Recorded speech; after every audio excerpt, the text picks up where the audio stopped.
This fight fought at the National Sporting Club in London, and Welsh is on the left-hand side of your screen.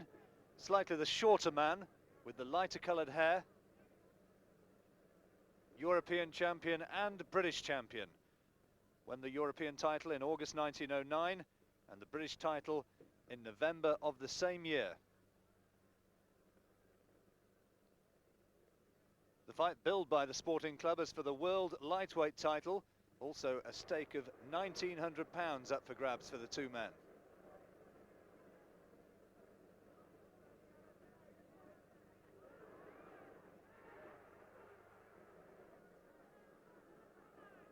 McFarland looking to rush in, call him the pride of the stockyards. Tough man from the Irish quarter of Chicago. More upright stance, good left hand though.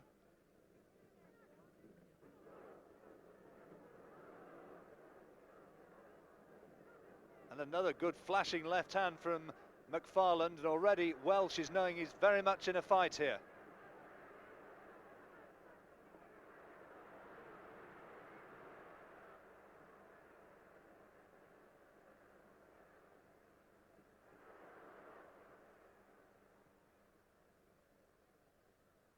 These two men, of course, have fought before.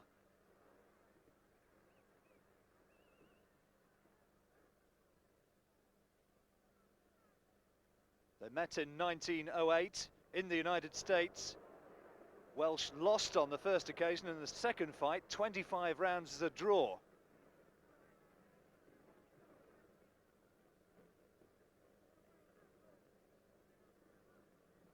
Well, not too much between them in this opening period. McFarland probably just about getting the better of it. Welsh looking to tie him up.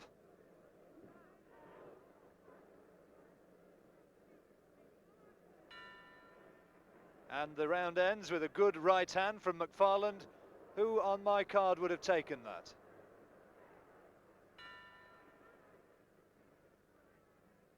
So into the third round. Freddie Welsh with his back to us, the British and European champion.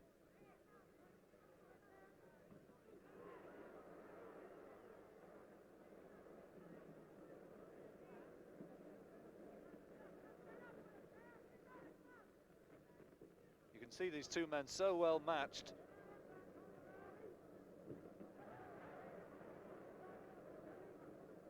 A lot of clinching and mauling.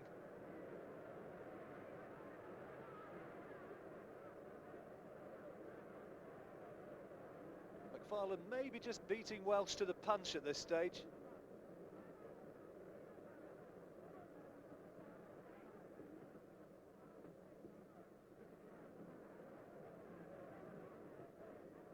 Using his reach advantage well.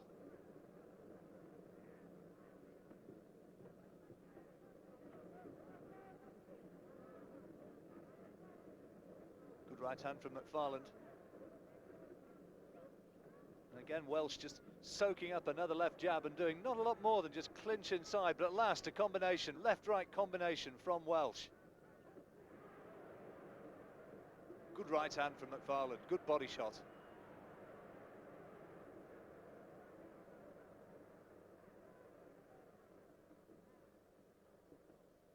As always at the National Sporting Club, not too much noise from the crowd. That's the convention.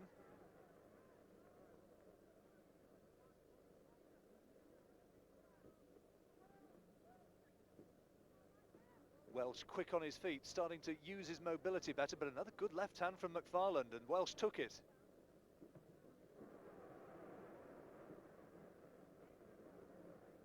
Welsh trying to unleash that left hand, which looks like the power shot.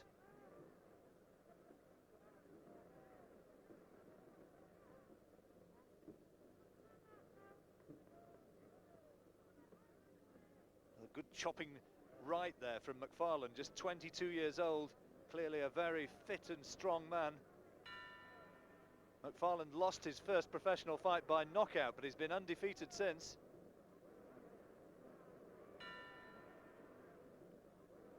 So into round 14.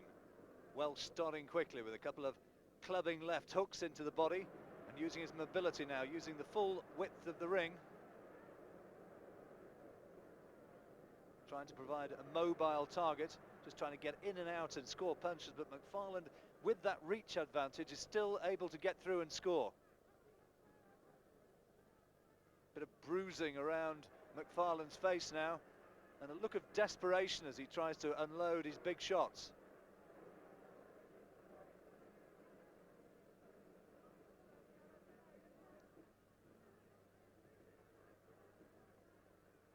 Welsh this time, just holding on. Welsh on the right-hand side of your picture.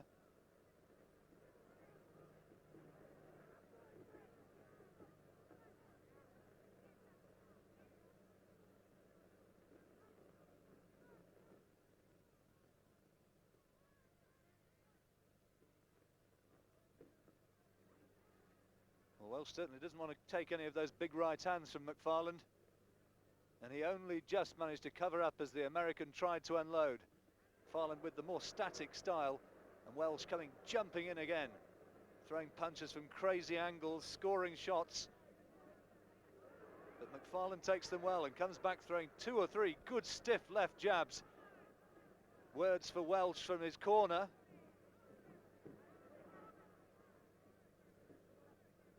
And McFarland's having a good round now.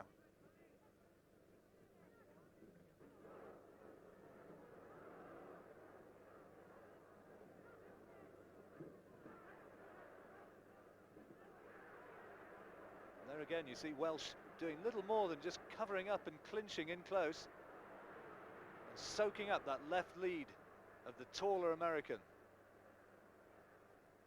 Good right uppercut from Welsh, better work. Oh, Welsh is thrown across the ring and caught by a left hand as well. You saw the strength of McFarland once more, and he's clearly bossed this round. But Welsh lands with a big overhand right just in the closing seconds of the round. But a good round for the American.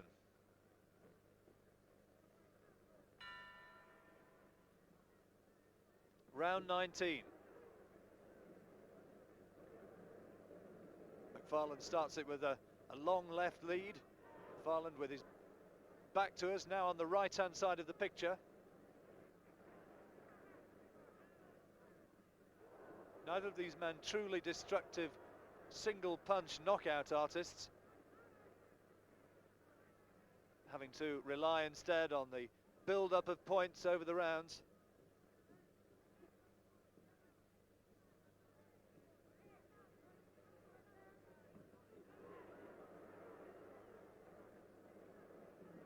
th round though, and both of them still looking full of fire.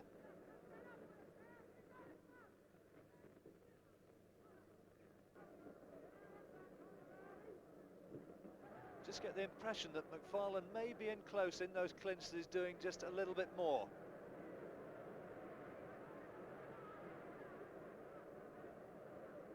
Welsh being bullied around the ring once more.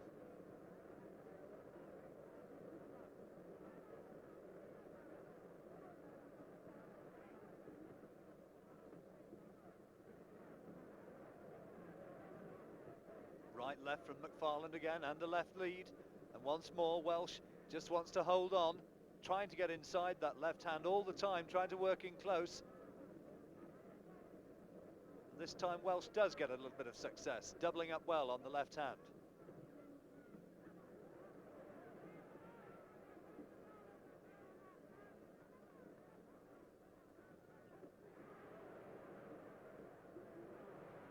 Welsh is back to us, tries to plant the left hand.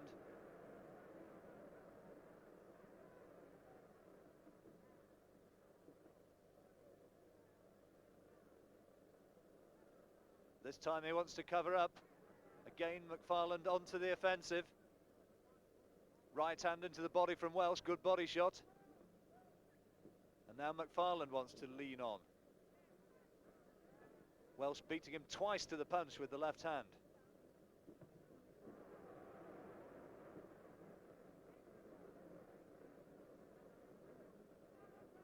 Fascinating contrast in styles. These two fighters so well matched. And there again, another close round. So into the 20th and final round. The two fighters just touch gloves. Nice show of appreciation from both men. Is it going to be the Welshman on the left-hand side of your picture, dancing around the ring, or is it going to be the American from Chicago, Packey McFarland?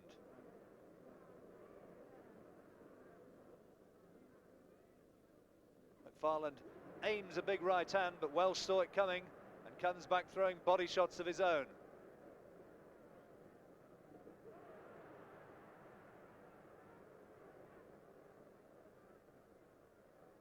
Just one big punch might be enough, and there's a good right hand from McFarland, but Welsh takes it well. Right uppercut from the American.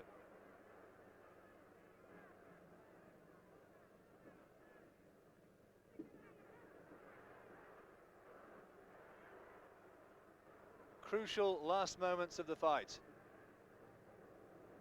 Welsh swinging in. McFarland trying to plant himself, trying to look for the big shots.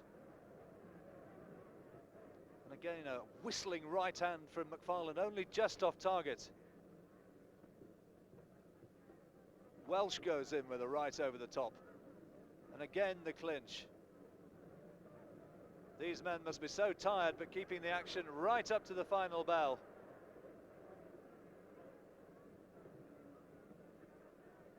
Good right hand from McFarland as they came out of the clinch.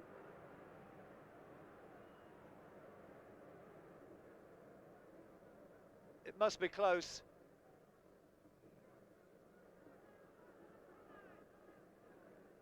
Welsh bravely keeping coming forward, although the cleaner shots you sense are still coming from McFarland.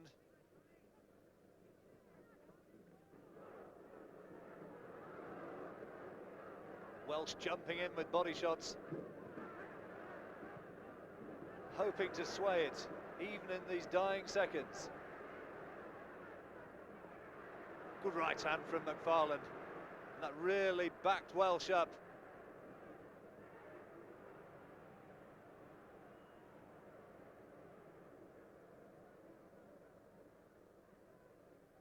Welsh continuing to dive in through desperation.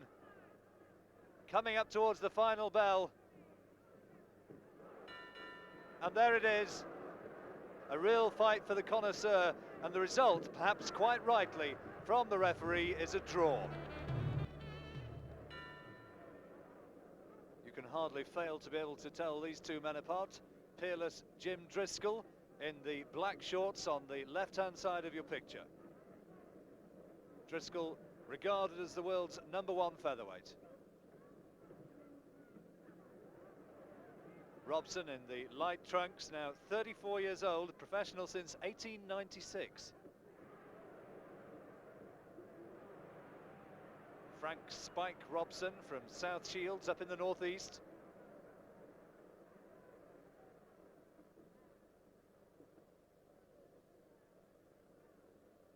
The Lonsdale belt at stake in this contest.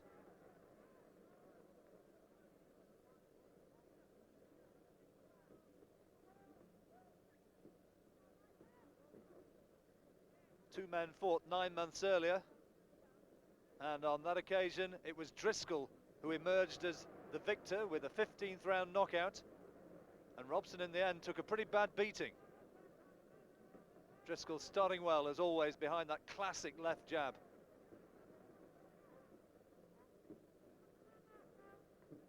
Driscoll keeps his chin held high, but despite that his hands are so fast.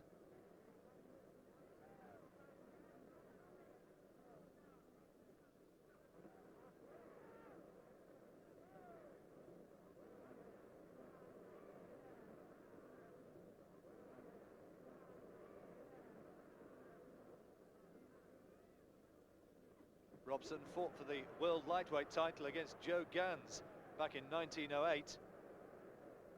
Suffered another knockout on that occasion, lost in the 3rd round. So perhaps a little bit of a question mark about his punch resistance. Driscoll again using that long reach, left-right combination. Classical boxing style.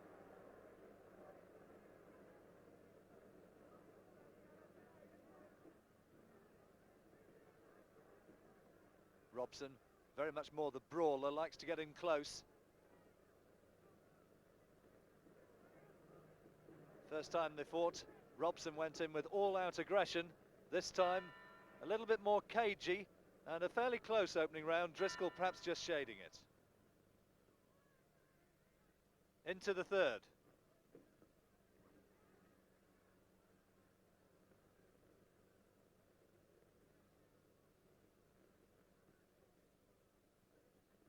Two more good left leads from Driscoll.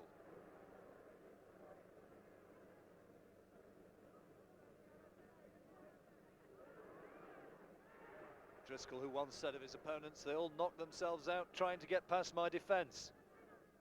And he really doesn't give too much away. There again you saw Robson coming lunging in and just walked straight on to a sweet little left counter from Driscoll, and now he's starting to get through with the right crosses as well, and you just get the impression that Robson's starting to feel the power of the classy Jim Driscoll.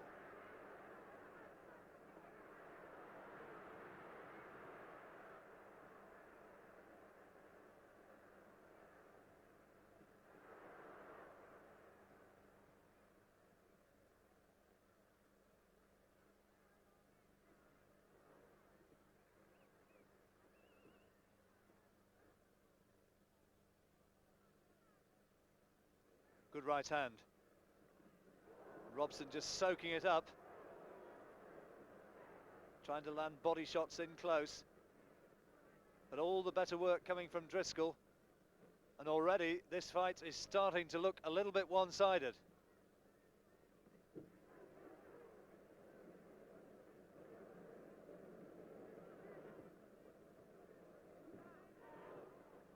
Such an inviting target, you'd think, that chin of Driscoll.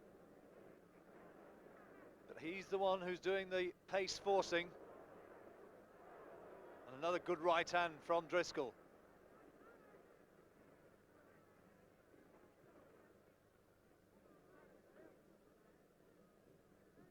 Well, the champion's looking firmly in control. Sweet defensive skills and lovely timing. Another good right hand from Driscoll. Doubling up on the left hook.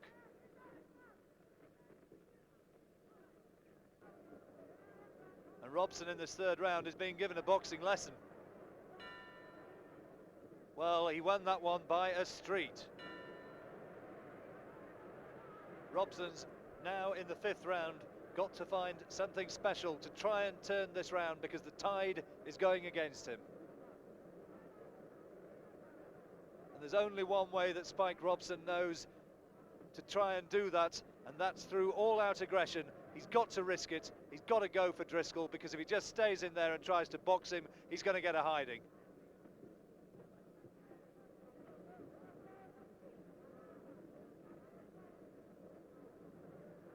So much variety in Driscoll's work. Saw the right hook over the top into the side of Robson's head, and then the body shots.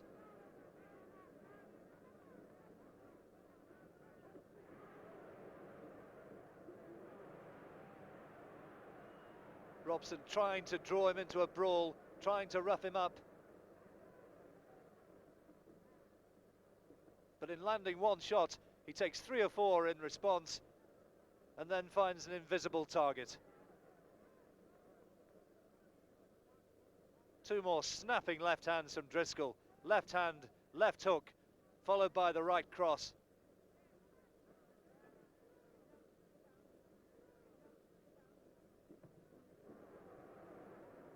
Apart from anything else, you get the impression in the clinches that Driscoll's the stronger man there as well. Good right hand. Robson backed up once again. Driscoll, I think, senses that he can take this man out.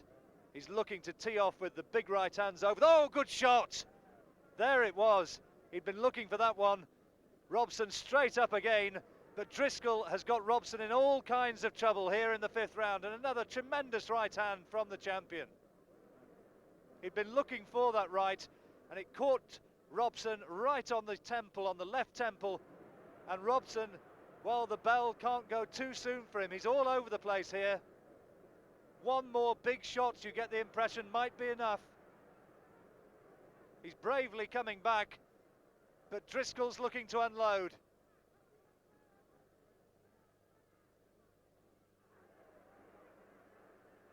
Driscoll toying with Robson now. Just teeing him off with the left hand and wait for the right. There it was again, but this time Robson just manages to cover up. Closing seconds, there it is, the bell to end the fifth, and a huge round for Driscoll.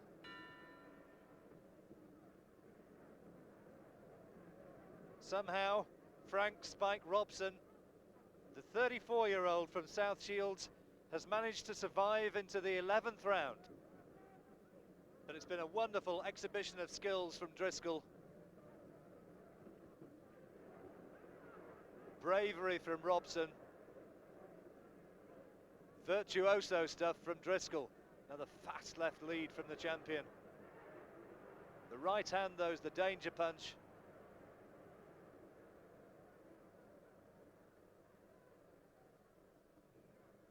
Robson doesn't look as though he's got a great deal left in the tank.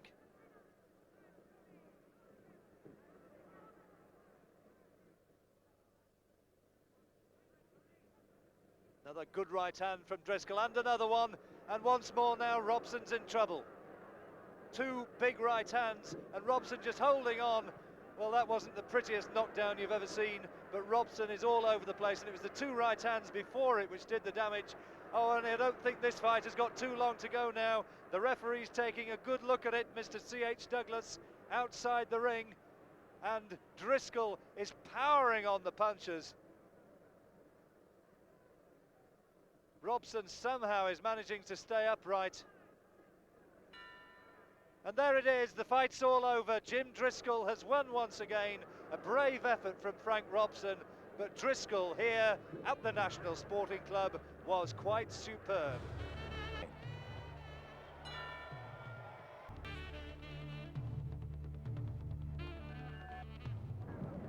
Naturally, the fight opens up slowly. Both men are cautious, weighing each other up. London, bronzed, has over 2 stone in hand, but he's carrying an odomina on his shoulders. He's at least 9 years older, but there's not much between them in height and reach. London, heavy, has to set himself for those powerful, heavy swings. Woodcock, on the other hand, keeps poking out that left, jabbing London in the face.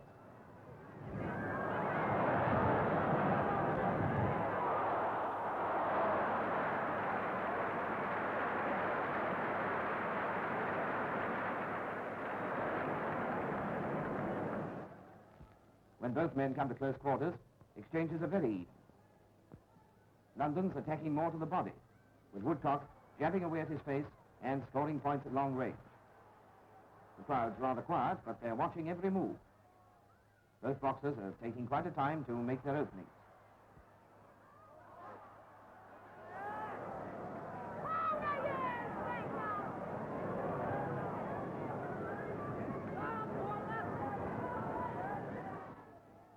There's quite a contrast in styles.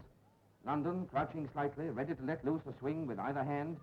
Woodcock, more upright, gloves well up, chin well tucked in, jabbing away with a powerful straight left to keep his opponent at bay.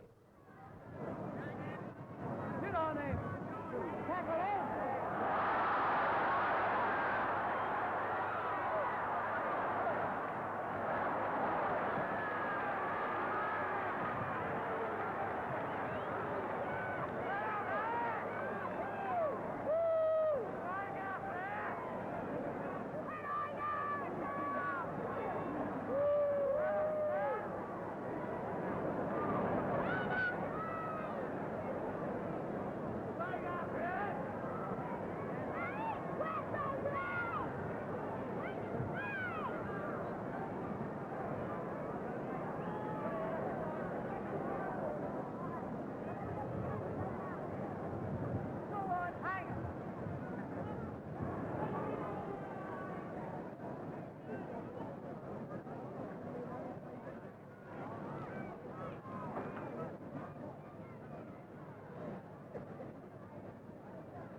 Towards the end of the round, they really start getting to close quarters. Woodcock's making use of his fast footwork to keep clear of many of those swings of London's. Here, for instance, he makes London miss badly, just as the gong goes for the end of round 1.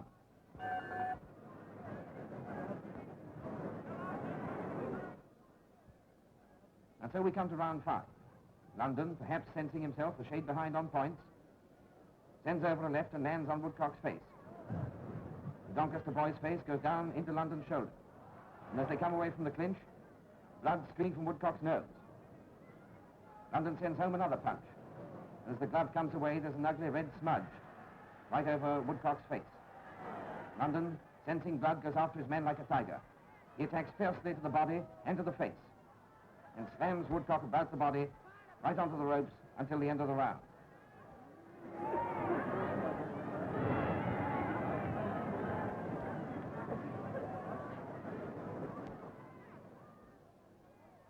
At the end of the 5th round, some of the ring experts think that Woodcock has had it. Certainly, he looks much more tired than at any other period of the fight. London's fans' hopes now run high, and London becomes the favourite. Round 6, and it's obviously London's advantage to force the pace.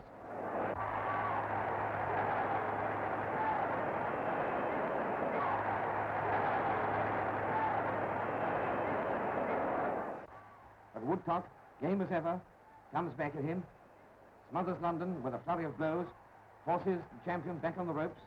They have a bundle. Woodcock gets in some telling punches. Again, London comes in, and Woodcock just partially rode that straight left to the face. But Woodcock this time, and he's got London down and out of the ring. No, London's just in out of the ring. He caught London off his balance, and Woodcock slammed home a left and right, and 2 rights to the face, and he got London on the floor. London dropped up immediately, and Woodcock came after his man. The entire crowd here up on their feet. It's just a tremendous swing round. In comes London, left and right to the face, and now Woodcock left and right to face, and he's got that London down. Woodcock has smashed his man again, left and right to face, and London is down. Tremendous turn round. The referee's counting. London's getting up on one knee. He's watching his corner. And up he gets at 9. No!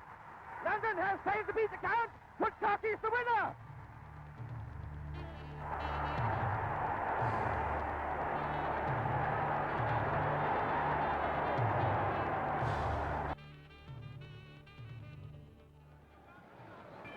And at stake is a chance for Henry Cooper to fight for the world heavyweight title against Floyd Patterson if tonight he can beat Zora Folley, the man from Arizona, the man that America claims is the legitimate challenger to Floyd Patterson. It's Cooper on the left. He's about 2 inches taller, this blonde man from Bellingham in Kent. 2 inches taller, but he's giving away 9.5 pounds to Zora Folley. Folley not very tall, but he's massively built, well muscled, particularly around the arms and legs.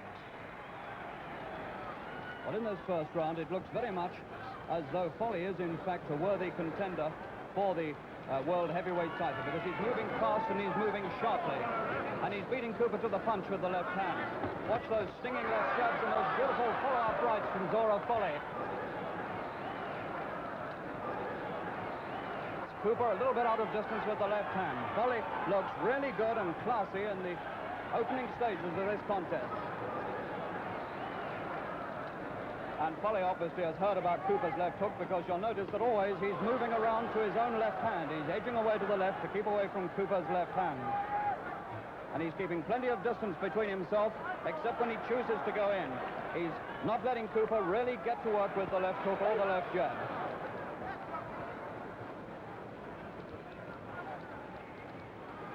Folley very clever at tying his man up inside, and he comes out best in these clinches.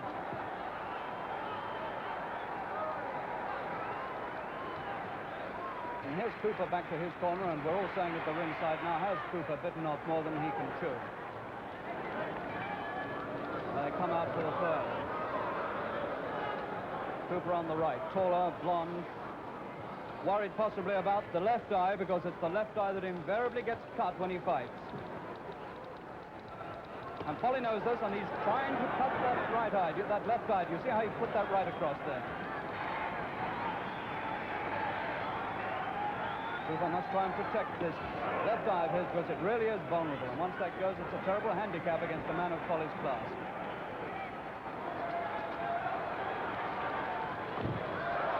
Nice left counter there from Henry Cooper, one of the few good punches so far that he's put in this third round.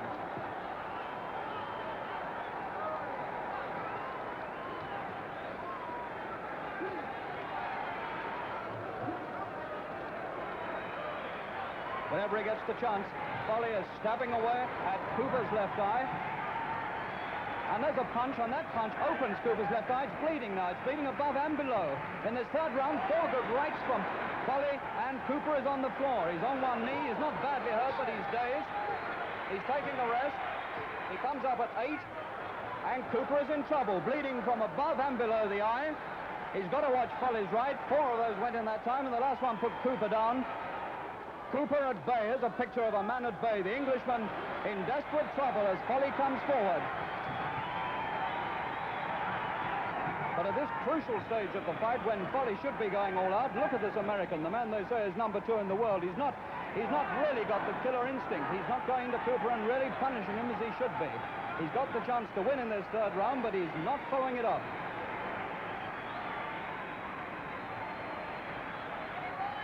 Well, there's the end of the third, and you can see that Cooper was let right off the hook. Folley almost had him at his mercy, and then let him go. It's been amazing the way that Folley has faded out in this fight, because he made such a promising start, and he really has tailed off now. He's not half the man he was. For a man who's had twice the experience of Cooper and has met some very tough opponents, and has beaten Nino Valdez, the scourge of English heavyweights, Folley is at the moment a disappointment. But not a disappointment for Cooper, because Cooper now is really getting on top. And although I don't make him in front yet, that lead is really being narrowed right down.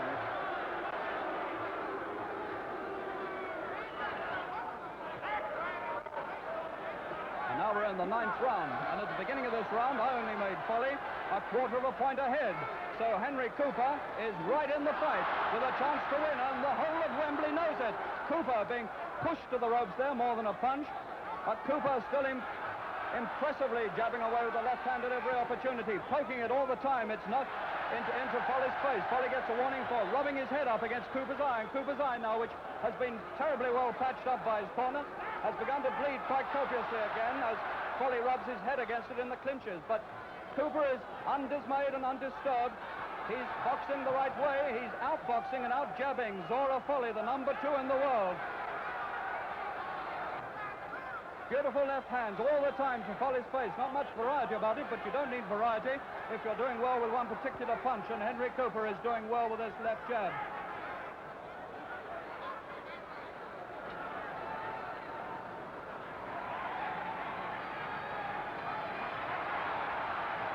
The end of the 9th, and you can see that Cooper probably didn't hear the bell because there's so much noise being made here at Wembley, and he wants to carry on the fight against Zora Folley. They come out for the 10th now, and I've got them exactly level on points. It's all on the last round, and Wembley Pool, 10,000 people here in Wembley Pool know that everything depends on the last round, and they're cheering Cooper to go in now. This is the last round. Here's the chance coming now for him to fight Floyd Patterson. If he can win this round, he's probably won the fight, and they want Cooper to go in now. Never mind about the cut eye, never mind about Zora Folley's right hand. Go in, Cooper, go in and win.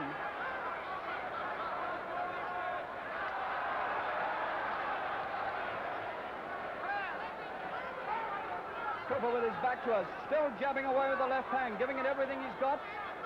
Look at that tame left lead from Folley. He hasn't got much spirit left, but Cooper has. Cooper carrying the fight here, pushing Folley to the ropes above it. People are going mad with excitement all around me and behind me.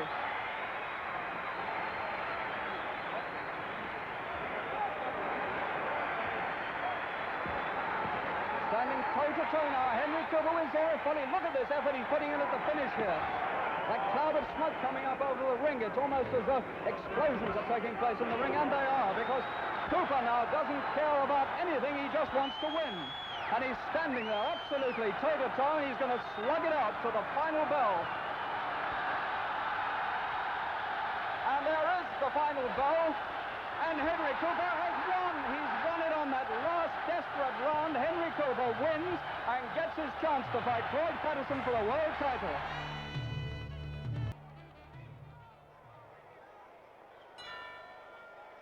Terry Downs, on the right-hand side of your picture, getting a tremendous following among British fight fans.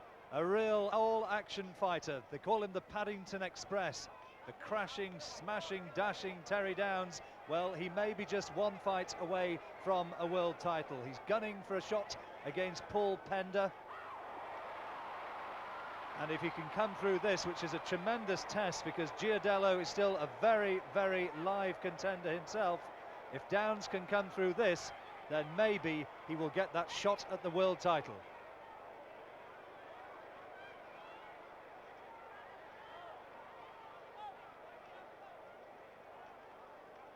Good right hand from Giardello, looking a little bit flabby around the midriff. Carmine Tillelli, as he was born, from Brooklyn, turned professional and fought out of Philadelphia in his early career.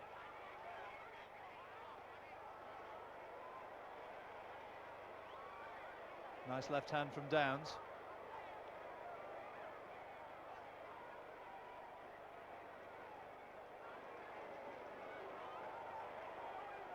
Not too much in this opening period. Two fighters just trying to find out what each has to offer. So many good fighters in this middleweight division at the moment. Sugar Ray Robinson, Carmen Basilio, Dick Tiger, all on the fringes. Of course, Tiger, who beat Terry Downs early in his career. Two good left hands from Giardello.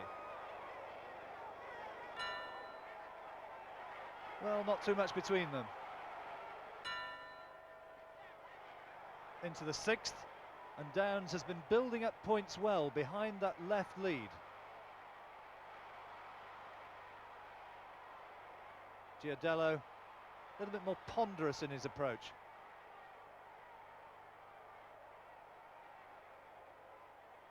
Only 6 months since he drew against Gene Fulmer, though, so that shows that Giardello himself is still a very powerful middleweight. Good right hand from Downs in close. And a good body shot. Downs, who learnt his boxing in the Marines, such a committed and brave fighter.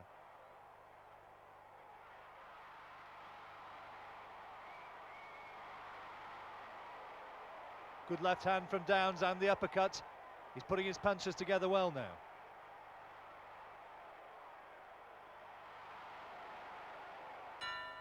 Giardello being outgamed in that round, and that's a big round for Terry Downs. Well, Downs looking on top into the seventh. Two good right hands though from Giardello, and another one. And Downs doesn't want to hang around and stand around and take too many of those. Soaks up a body shot as well. Downs going boring in with the head. Giardello's corner, Lou Duva there, being told to shut up by the referee.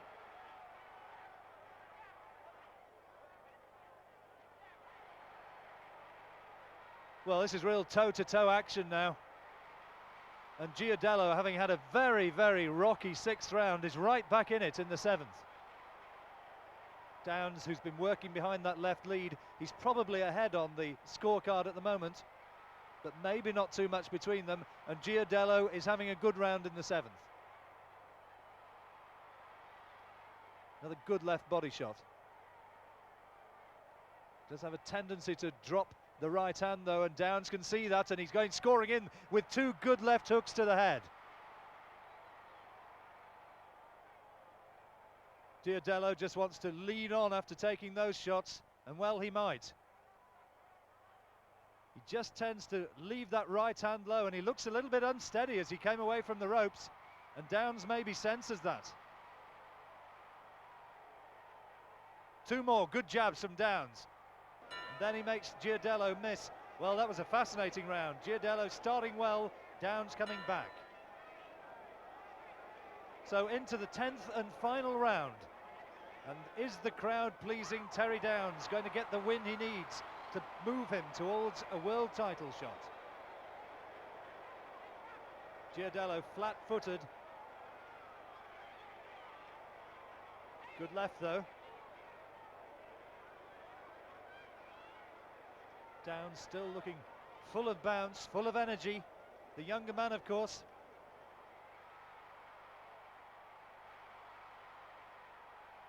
Covered up well and took those lefts from Giardello on the gloves.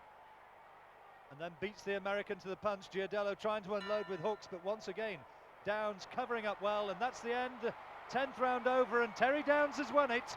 Downs gets the win he needs, and there's the celebrations in the Downs corner.